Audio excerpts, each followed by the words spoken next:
Hay lugares en México que no aparecen en los mapas, no porque sean secretos, sino porque a nadie le importa que existan.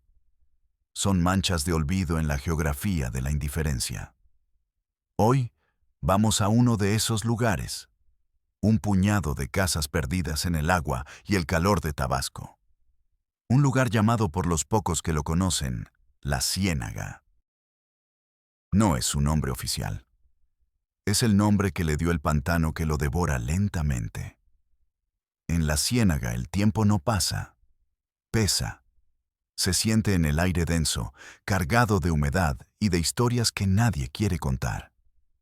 Los niños de La Ciénaga nacen con ojos viejos, como si llevaran en la mirada el cansancio de todas las generaciones que los precedieron. Hay un silencio que no es paz. Es un secreto. Un secreto guardado con los dientes apretados durante más de un siglo. Soy Mateo del Valle, y esto es Realidad Prohibida. La historia que escucharás hoy no es una leyenda. No es un cuento de terror para asustar en la noche. Es la crónica de una tragedia silenciosa. De un pacto de sangre que se convirtió en maldición. Si crees que ninguna historia humana debe ser olvidada, si crees que la verdad, por dolorosa que sea, merece ser contada, suscríbete, porque el olvido es el cómplice de la tragedia. Y aquí combatimos el olvido. Nuestro viaje a la Ciénaga no fue fácil. No hay caminos pavimentados que lleven allí. Solo una brecha de lodo que se abre paso entre la vegetación asfixiante.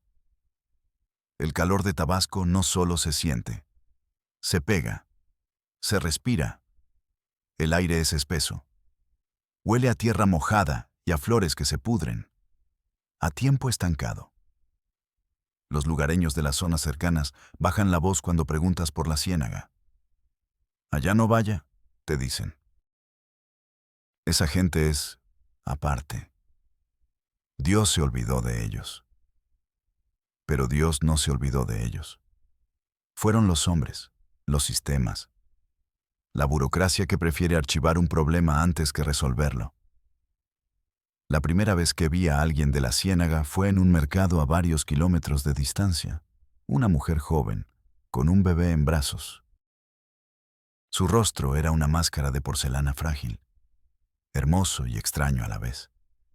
Pero fueron sus ojos los que me detuvieron.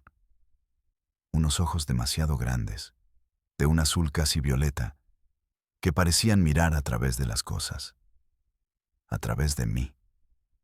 El bebé que cargaba tenía los mismos ojos, y una quietud antinatural. No lloraba, no se movía, solo miraba, con esa misma vejez insoportable en la mirada. Sentí un escalofrío, a pesar de los 40 grados de temperatura. Esa imagen se quedó conmigo. Me persiguió. Fue la puerta de entrada a esta historia.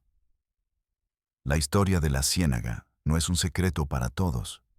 Hay carpetas, informes de salud, advertencias de genetistas y sociólogos acumulando polvo en alguna oficina gubernamental.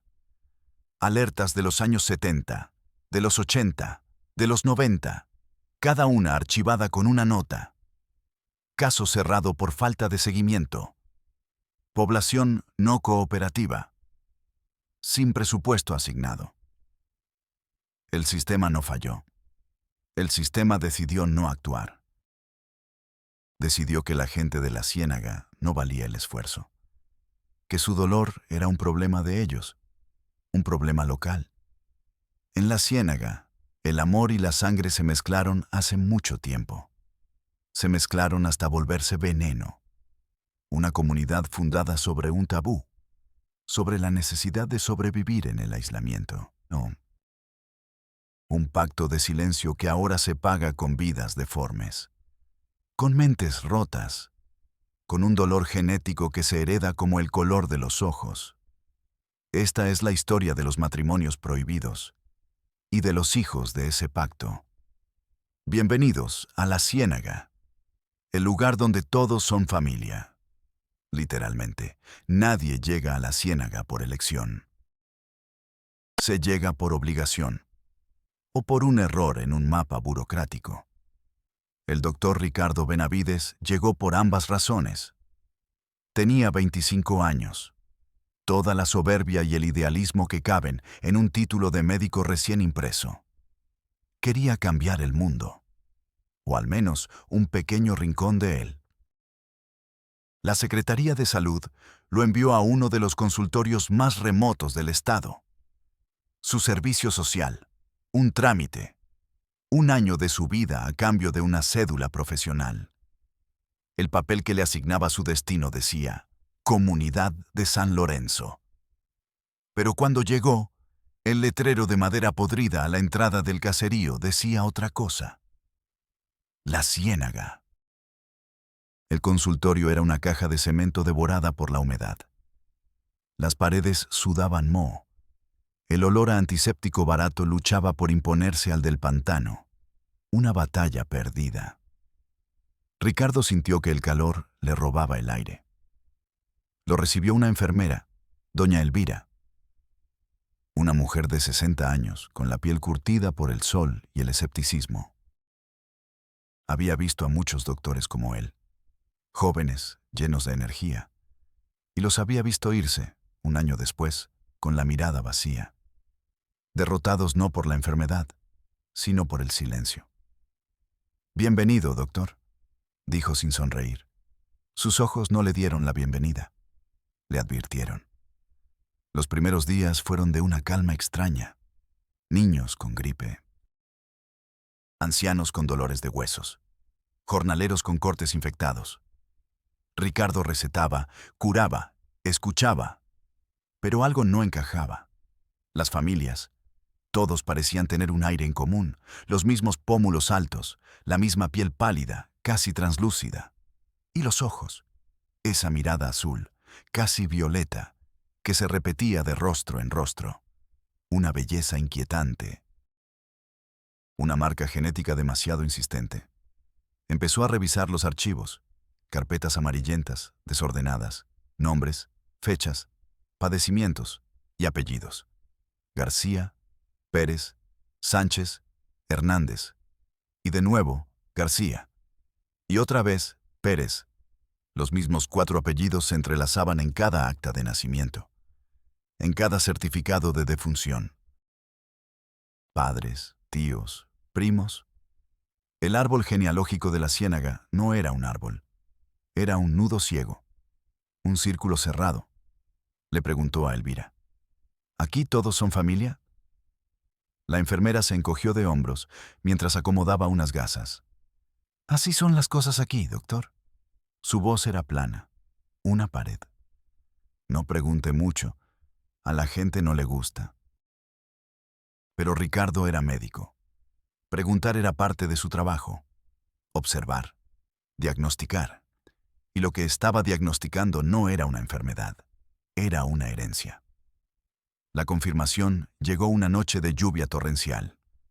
Un hombre golpeó la puerta del consultorio. Su rostro era una máscara de pánico. «Mi mujer, doctor, ya viene el niño». Ricardo tomó su maletín y lo siguió a través del lodo. La casa era una choza de lámina y madera. Adentro, una joven de no más de 18 años se retorcía de dolor sobre un petate. Tenía los mismos ojos violetas que él ya conocía tan bien. El parto fue rápido, primitivo. Ricardo recibió al bebé. Un niño. Lloró con fuerza. A primera vista, era perfecto. Pero entonces lo vio. Una pequeña fisura en el labio superior, casi invisible. Y al limpiarle las manos, notó que 2 de sus dedos, el anular y el meñique, estaban unidos por una fina membrana de piel. Sindactilia. Labio leporino. Signos sutiles. Alarmas silenciosas que solo un ojo entrenado podía detectar. Miró a la madre. Ella no miraba al bebé con alegría. Lo miraba con una resignación infinita, como si esperara exactamente eso, como si el dolor fuera parte del contrato de nacer. El padre se acercó, miró al niño, luego miró a Ricardo. Sus ojos no pedían ayuda. Exigían silencio. Es voluntad de Dios, dijo el hombre. La frase no sonó a fe. Sonó a sentencia. Ricardo sintió un frío que no era de la lluvia. Esa noche no pudo dormir. En la soledad de su consultorio, extendió una hoja grande de papel. Empezó a dibujar. Líneas que conectaban casas. Nombres que se vinculaban con otros nombres. Marcó con un círculo rojo la casa del recién nacido. Luego, recordó a otro niño que había atendido. Un niño de 5 años que no hablaba, que solo emitía sonidos guturales y que tenía una extraña forma en las orejas. Marcó su casa. Recordó a una adolescente con una curvatura severa en la espalda.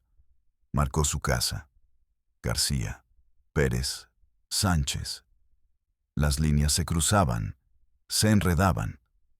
No era un mapa familiar. Era la cartografía de una condena. Sabía que tenía que hacer algo. Esto no era la voluntad de Dios. Esto era genética, endogamia, una palabra clínica y fría para describir una tragedia humana.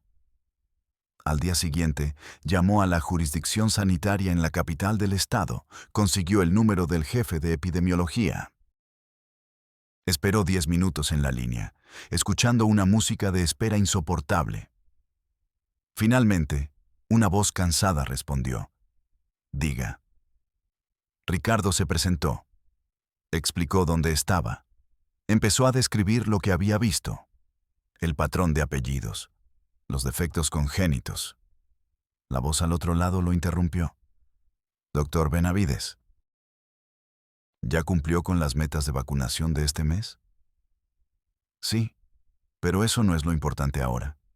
Creo que estamos ante un problema grave de salud pública, posiblemente un foco de...» Otro suspiro. El sonido del fastidio burocrático. «Mire, doctor, llevo 20 años en este puesto. Sé perfectamente cuál es la situación en la Ciénaga. No es el primero que llama». Ricardo se quedó en silencio. «Entonces, ¿qué se ha hecho?» Hubo una pausa. Ricardo pudo escuchar el tecleo de una computadora al fondo. «Se han enviado brigadas, se han hecho estudios. La gente no coopera, se cierran. Es una comunidad complicada. Mi recomendación, doctor, haga su trabajo, cumpla su servicio. Ponga sus vacunas, atienda las gripes y en 10 meses usted estará de vuelta en la ciudad. No se compre un problema que no puede resolver». Pero son personas, niños. Son números en un expediente que se abrió en 1978, doctor. Un expediente que está cerrado. No lo reabra. No tiene caso. Que tenga buen día. Y la línea se cortó. Ricardo se quedó con el teléfono en la mano. El pitido monótono del tono de colgado era el sonido más solitario del mundo. Miró a su alrededor. Las paredes húmedas. El olor a podredumbre. Se sintió completamente solo. No era un médico luchando contra una enfermedad. Era un hombre solo contra un siglo de secretos. Y contra un sistema que había decidido que era más fácil archivar el horror que enfrentarlo. Miró el mapa que había dibujado sobre su escritorio. Las líneas. Los círculos rojos. Ya no era un diagnóstico. Era una responsabilidad. Su responsabilidad. Supo en ese instante que no iba a seguir el consejo. No podía irse. No ahora que conocía el secreto.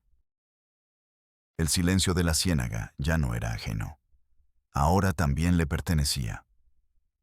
Ricardo colgó el teléfono. Pero no colgó la responsabilidad.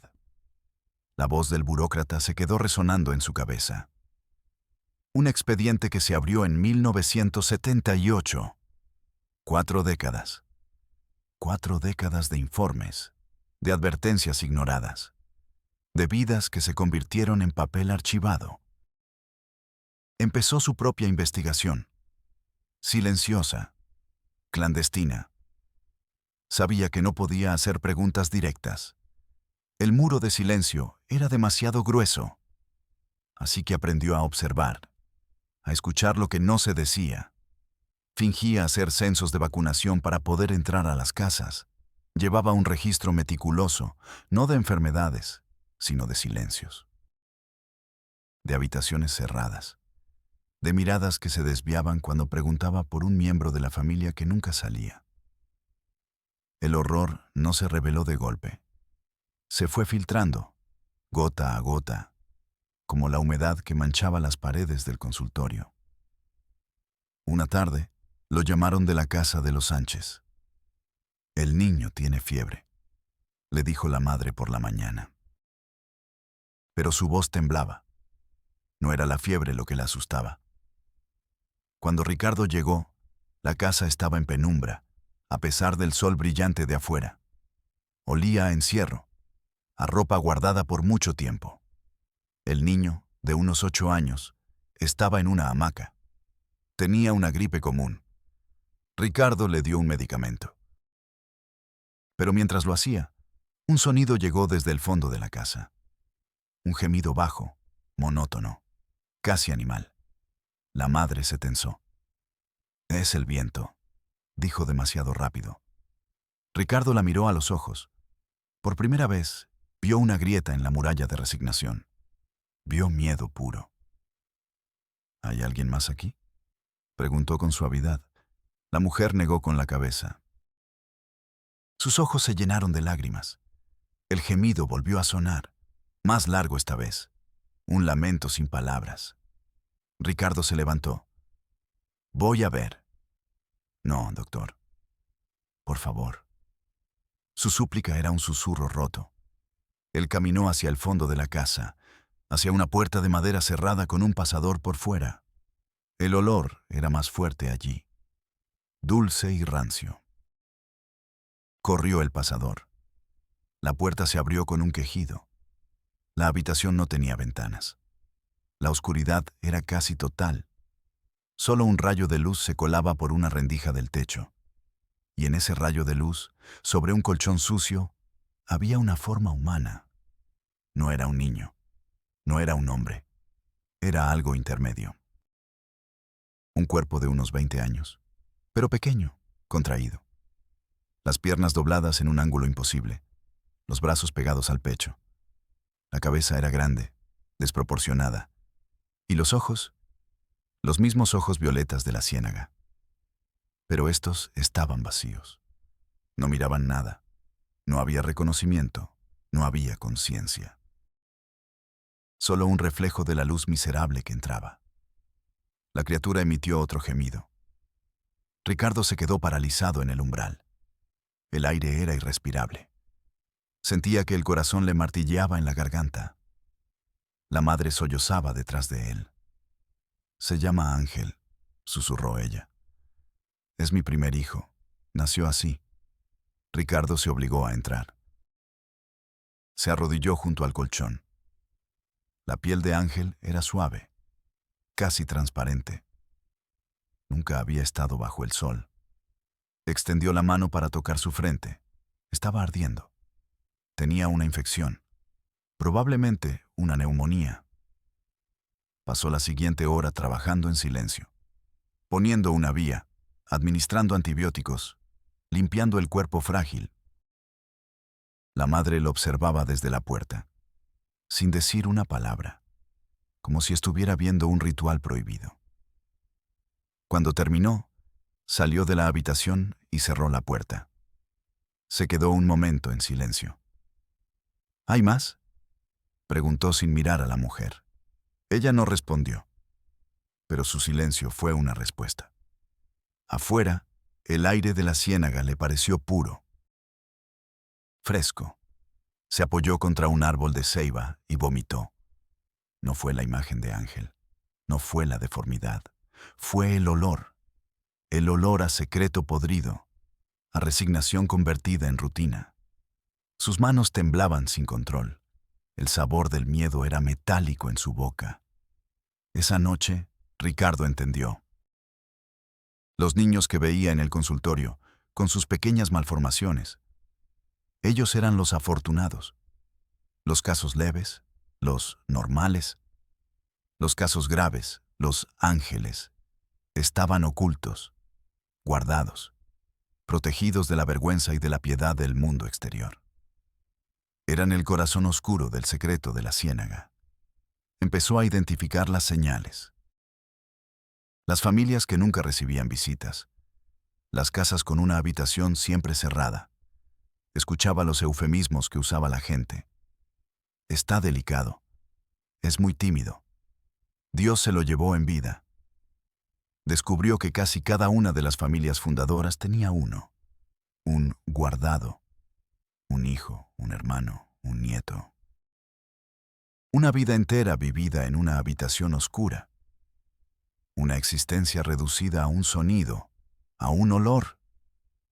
La familia Pérez tenía a una niña que nunca había crecido. A sus 15 años, tenía el cuerpo y la mente de un bebé de 6 meses. Los Hernández tenían a 2 hermanos, ambos ciegos de nacimiento y con los huesos tan frágiles que se rompían con un abrazo. No solo eran problemas físicos, encontró también la herencia de la locura. Familias enteras donde la esquizofrenia florecía en cada generación, mujeres que hablaban con los muertos. Hombres que se perdían en el monte durante días, siguiendo voces que solo ellos oían. Todo era parte de lo mismo, del mismo nudo genético que estrangulaba a la ciénaga lentamente. Una noche, mientras revisaba sus notas bajo la luz de un quinqué, alguien llamó a la puerta. Era un hombre viejo, el patriarca de la familia García, uno de los fundadores. Se sentó frente a Ricardo. Sus ojos, también violetas, eran duros como piedras. No hubo saludos, no hubo rodeos. «Doctor», dijo el viejo.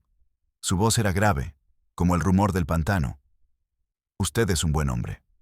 Ayuda a nuestra gente». Hizo una pausa. «Pero hay puertas que es mejor no abrir». Ricardo no dijo nada. «Lo que pasa en nuestras casas es nuestro dolor, nuestra cruz». El viejo se inclinó hacia adelante. «Usted no entiende, no puede entender. Esto empezó hace mucho tiempo, por necesidad, para sobrevivir». Su mirada era una advertencia. «Deje a nuestros guardados en paz. Deje nuestro pasado en paz». Se levantó y caminó hacia la puerta. Antes de salir, se giró. «No nos obligue a cerrarle la puerta a usted también». Y se fue, dejando a Ricardo solo con el zumbido de los insectos y el peso de un centenar de vidas rotas. El miedo era real. Podía sentirlo como un animal agazapado en su estómago. Pero la rabia era más grande. El silencio de la ciénaga ya no era un misterio. Era un crimen. Y él estaba parado justo en medio de la escena. La advertencia del viejo García no detuvo a Ricardo. Lo obsesionó. Esto empezó hace mucho tiempo, por necesidad. ¿Qué necesidad podía ser tan grande como para justificar ese infierno? Ricardo sabía que la respuesta no estaba en los cuerpos rotos de los guardados. Estaba en el pasado, en la raíz misma de la ciénaga. Los archivos médicos no servían. Los informes de gobierno eran inútiles. La historia de la ciénaga estaba escrita en la memoria de los viejos. Y la llave de esa memoria la tenía una persona. Doña Elvira, la enfermera. La que había visto todo. La que sabía guardar silencio. Una tarde, mientras limpiaban el consultorio, Ricardo se sentó frente a ella. No preguntó nada. Simplemente la miró. Y esperó. Elvira siguió trabajando, sus movimientos lentos, metódicos. El silencio se estiró durante minutos que parecieron horas. Finalmente, ella suspiró. Un sonido profundo, cansado. Dejó un frasco de alcohol sobre la mesa de metal. El ruido resonó en la habitación. «Usted no se va a rendir, ¿verdad, doctor?» Ricardo negó con la cabeza. Elvira se sentó. Miró por la ventana hacia el verde infinito del pantano. Yo nací aquí, dijo. Su voz era apenas un murmullo. Mi abuela fue una de las fundadoras. Así empezó a hablar. No como quien cuenta una historia, sino como quien confiesa un pecado familiar. Sus palabras eran cortas, fragmentos de un recuerdo que dolía. La ciénaga no siempre estuvo aquí. Nació del miedo y del fuego. Todo comenzó a principios del siglo XX, en la época de las grandes haciendas henequeneras. 4 familias trabajaban en una de esas haciendas: los García, los Pérez, los Sánchez, los Hernández. Eran peones, propiedad del patrón, casi esclavos. Vivían y morían en la tierra del hacendado. Un día, el hijo del patrón, un joven cruel, puso sus ojos en una muchacha. Una joven de la familia Sánchez la tomó por la fuerza. El hermano de la joven, un muchacho de 16 años, lo vio. En un arrebato de rabia, tomó un machete y mató al hijo del patrón. La noticia corrió como pólvora. El hacendado juró venganza, no solo contra el muchacho, contra todos, contra las 4 familias que habían presenciado su deshonra. Esa noche, bajo la luna, las 4 familias huyeron. Hombres, mujeres, niños. Corrieron sin mirar atrás. Con lo puesto, se internaron en el pantano, un lugar a donde nadie se atrevía a entrar. Un laberinto de agua, lodo y manglares. Allí, creyeron estar a salvo. Encontraron una pequeña isla de tierra firme, un pedazo de luto en el corazón de la ciénaga, y construyeron las primeras chozas. Eran unas 30 personas, aisladas del mundo, solos. Elvira hizo una pausa. Tomó un sorbo de agua. Sus manos temblaban ligeramente. Al principio fue la salvación. La tierra era fértil, el agua era abundante. Nadie los molestaba, nadie los buscaba. El mundo se olvidó de ellos. Pero el olvido tiene un precio. Los años pasaron. Los niños crecieron. Necesitaban casarse, formar sus propias familias. Pero no había nadie más, solo estaban ellos. Primos, primas. El primer matrimonio entre primos hermanos fue una decisión difícil. Los viejos discutieron durante semanas. Algunos decían que era pecado, que era contra la ley de Dios. Otros decían que era la única forma de sobrevivir, de que el apellido no muriera en el pantano. La necesidad ganó. La supervivencia se impuso a la fe. Esa primera boda no tuvo fiesta. Fue un pacto solemne, un acuerdo por el futuro. Un futuro que no sabían que estaban envenenando. Los primeros hijos nacieron sanos, hermosos, con los ojos azules de un antepasado europeo que alguien recordaba vagamente. Parecía que Dios los había perdonado. La costumbre se arraigó. Los García se casaron con los Pérez con los Sánchez con los Hernández, y luego, entre ellos mismos. La sangre se fue cerrando. El círculo se hizo más y más pequeño. Décadas después, apareció la primera señal. Un bebé nació muerto, deformado. La gente se asustó. Lo enterraron en secreto, de noche. Dijeron que era un castigo, una brujería. Nadie quiso ver la verdad. Nadie quiso conectar ese nacimiento con los matrimonios. Era más fácil culpar a los espíritus del pantano que a sus propias decisiones. Luego nació el primer guardado. Un niño que no crecía, que no hablaba. La familia se avergonzó. Lo escondieron, lo amaban, a su manera. Pero el miedo a la mirada de los otros era más fuerte. El miedo a que el pacto original saliera a la luz. Así empezó la tradición del encierro, la tradición del silencio. Nos convertimos en nuestros propios carceleros, doctor, dijo Elvira. Su voz se quebró por primera vez. Cada niño que nacía mal era un recordatorio de nuestro pecado original. Y en lugar de detenernos, nos encerramos más. Odiábamos al mundo exterior por habernos abandonado. Y empezamos a odiarnos a nosotros mismos por lo que nos estábamos haciendo. Ricardo escuchaba en silencio. Ya no era un médico escuchando un historial clínico. Era un hombre escuchando la confesión de una tragedia centenaria. Ahora entendía el muro de silencio. No era solo para ocultar a los guardados. Era para proteger el frágil mito de su fundación. La historia heroica de la huida, del escape de la esclavitud. Aceptar la verdad genética significaba admitir que sus ancestros, en su búsqueda de libertad, los habían condenado a una prisión de carne y hueso. Significaba admitir que el enemigo no estaba afuera, estaba en su propia sangre. Elvira se secó una lágrima con el dorso de la mano.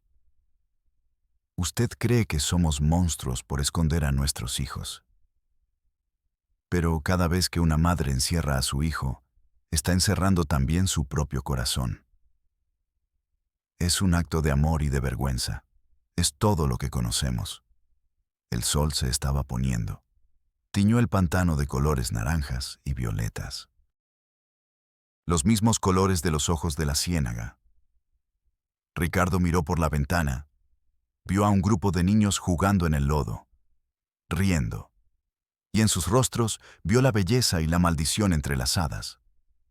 Ahora conocía la historia, el porqué, pero el conocimiento no era suficiente. La confesión de Elvira no era un final, era el principio de la batalla más difícil. La batalla contra el sistema que había permitido que este horror floreciera en la oscuridad. El conocimiento era una carga. La historia de Elvira no liberó a Ricardo, lo encadenó. Ahora no solo veía la enfermedad, veía la injusticia, y la injusticia exige acción. No podía seguir poniendo curitas sobre una herida de 100 años. Tenía que quemar la herida, exponerla a la luz. A la mañana siguiente, tomó una decisión. Iría a Villahermosa, a la capital. No llamaría por teléfono esta time. La indiferencia es más difícil cara a cara. Pero necesitaba pruebas, algo más que su palabra. Regresó a la casa de los Sánchez. Le dijo a la madre de Ángel que necesitaba hacer un seguimiento. Su corazón latía con la fuerza de la traición. Estaba usando su confianza para sus propios fines. Pero se repetía a sí mismo que era necesario, que el fin, esta vez, justificaba el medio. Entró de nuevo en la habitación oscura. El mismo olor a encierro y enfermedad.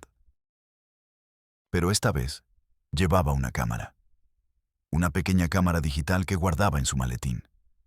Con las manos temblorosas, tomó las fotografías.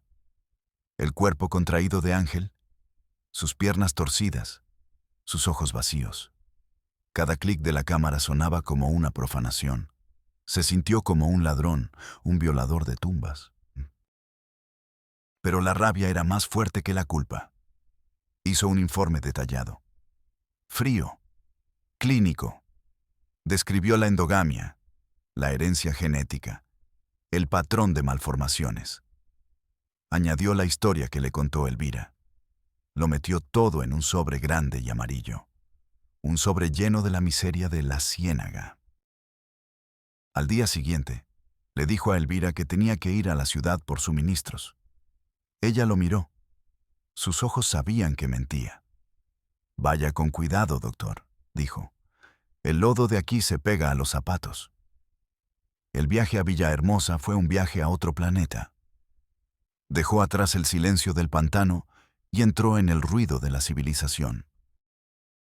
El aire acondicionado de la central de autobuses era un shock. Un frío artificial, limpio.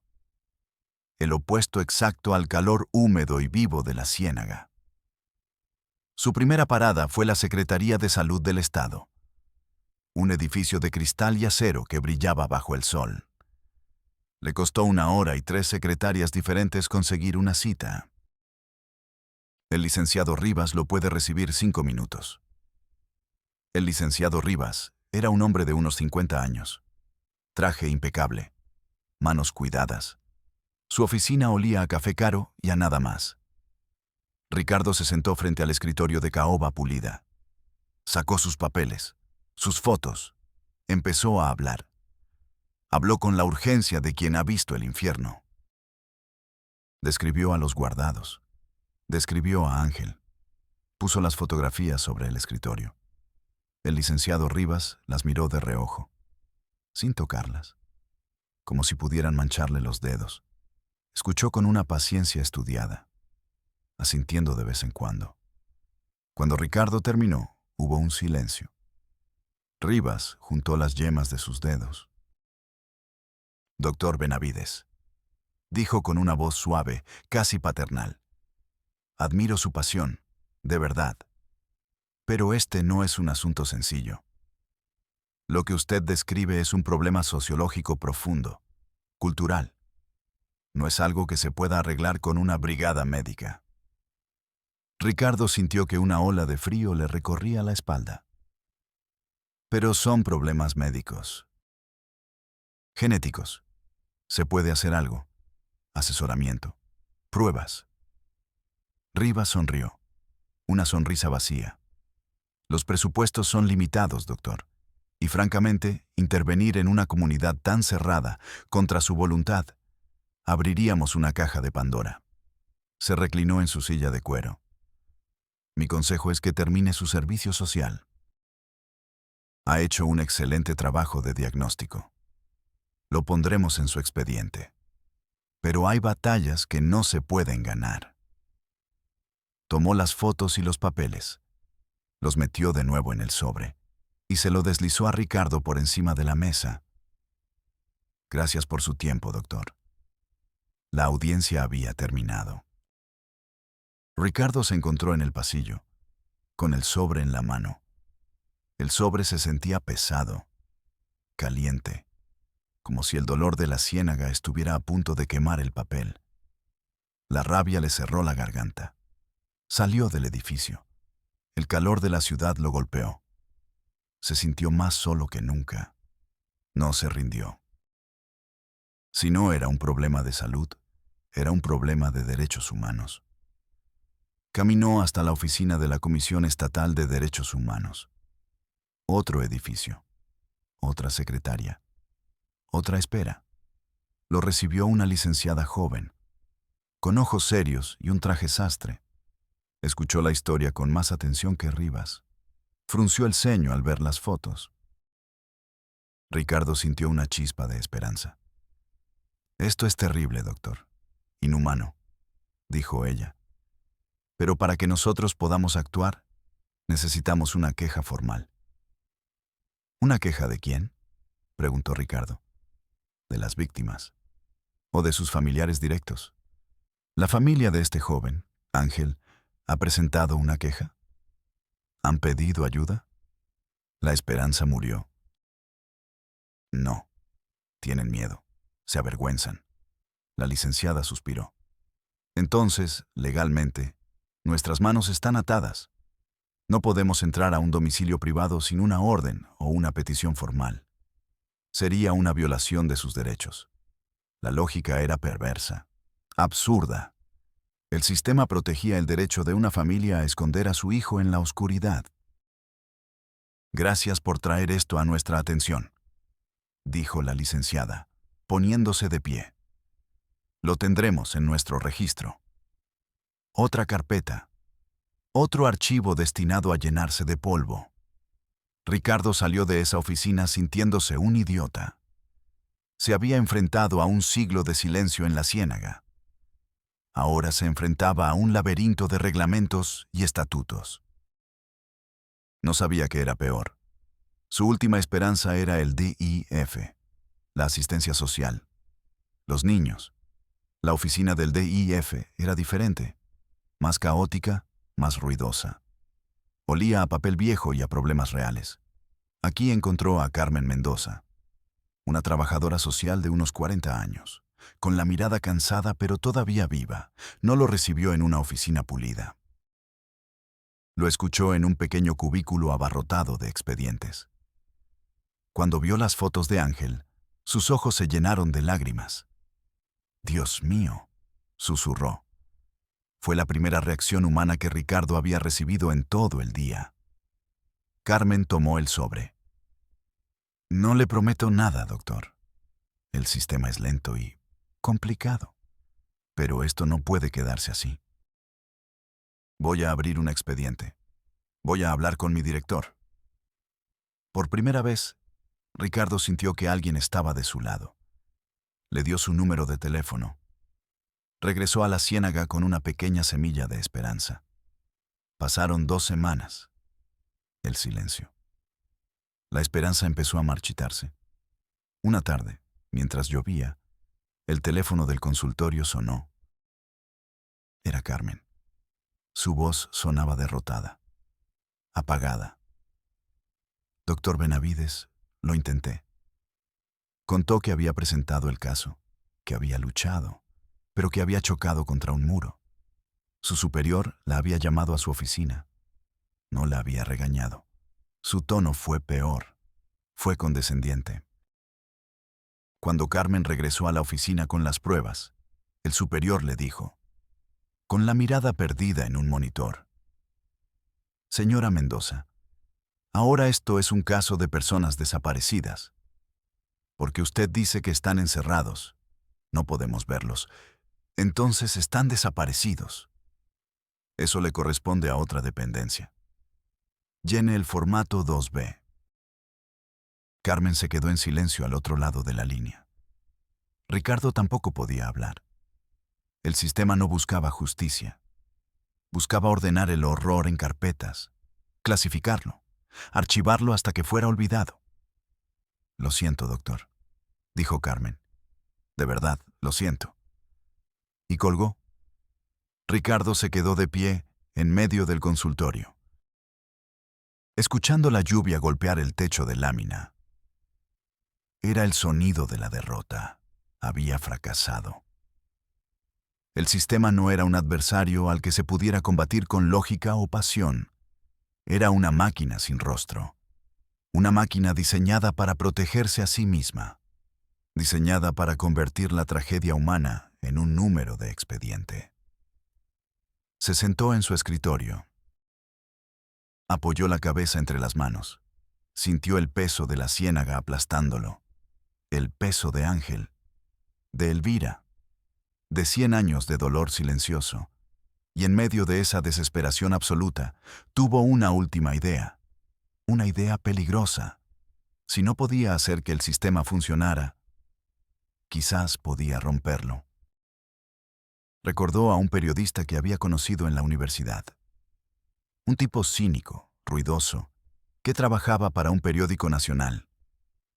Alguien que vivía de los escándalos. Alguien que amaba las historias que los licenciados de traje impecable odiaban. Buscó en su vieja agenda. Encontró el número. Con el corazón en la garganta, marcó. El teléfono sonó 3 veces.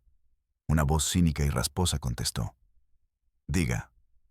«Javier, soy Ricardo Benavides». Hubo una pausa. «¿El doctorcito? ¿Qué diablo te pasó? Creí que te había tragado la selva». Ricardo no perdió el tiempo. «Tengo una historia. Una que te va a interesar». La llamada duró 10 minutos. Ricardo habló. Javier escuchó. Por primera vez, no hubo interrupciones. No hubo suspiros de fastidio. Solo el silencio atento de un depredador que ha olido sangre. Al final, Javier hizo una sola pregunta. «¿Tienes fotos?» «Sí», respondió Ricardo. «No te muevas de ahí. Voy para allá». 3 días después, la ciénaga fue invadida. No por médicos, no por trabajadores sociales. Por periodistas. Llegaron en camionetas con logos de canales de televisión. Desplegaron antenas satelitales que parecían insectos metálicos gigantes. El zumbido de los generadores eléctricos reemplazó el sonido de los grillos. La luz de las cámaras era más blanca y cruel que el sol del mediodía. El secreto de la ciénaga murió en una explosión de flashes y titulares. El pueblo olvidado. Los hijos del incesto.